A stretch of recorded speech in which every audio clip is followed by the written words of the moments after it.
പള്ളിക്കും മദ്രസക്കൊക്കെ സേവനം ചെയ്ത് റിട്ടയർഡായി എന്നല്ല, കമ്മിറ്റി മാറുന്ന സമയത്തുണ്ട് കുറച്ച് ഇടങ്ങേറ് കേൾക്കാൻ. ഇത്രയും കാലം പള്ളിക്ക് തിരിഞ്ഞു നോക്കാത്ത മഹാന്മാരായിരിക്കും വന്നിട്ട് പള്ളി പ്രസിഡന്റ് കട്ടിട്ടുണ്ട്, അല്ലെങ്കിൽ ഖജാൻജി ബില്ലില്ലാതെ എന്തോ പൈസ അടിച്ചു മാറ്റിയിട്ടുണ്ട്. ഈ സാധുക്കൾ പോക്കറ്റിൽ നിന്ന് കയ്യിൽ നിന്ന് എടുത്തിട്ടായിരിക്കും നടത്തിയിട്ടുണ്ടാവും. ഇത്രയും കാലം ഈ പള്ളിയിൽ കറണ്ടുണ്ടോ, വെള്ളമുണ്ടോ, മുക്രിക്കാർക്ക് ശമ്പളം കൊടുക്കുന്നുണ്ടോ, ഇതൊന്നും ചോദിക്കാത്ത ആള് ഒരു സുപ്രഭാതത്തിൽ വന്നിട്ട് ഇവരെയൊക്കെ ചീത്തറഞ്ഞു പോകും, ഇവർക്ക് സമാധാനത്തിൽ പോയി കിടന്നുറങ്ങാൻ.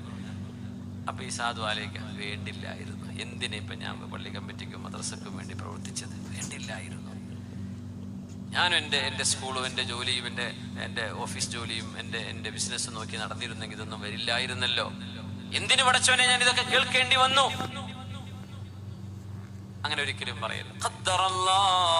ഇത് അല്ലാഹു തീരുമാനിച്ചു, അല്ലാഹുവിന്റെ തീരുമാനം നടന്നു. ജനങ്ങൾ നല്ലത് പറഞ്ഞാലും ഇല്ലെങ്കിലും ഞാൻ ചെയ്തത് അല്ലാഹുവിനാണ്. ഞാനിതിൽ വഞ്ചന ചെയ്തിട്ടില്ലെന്ന് എനിക്ക്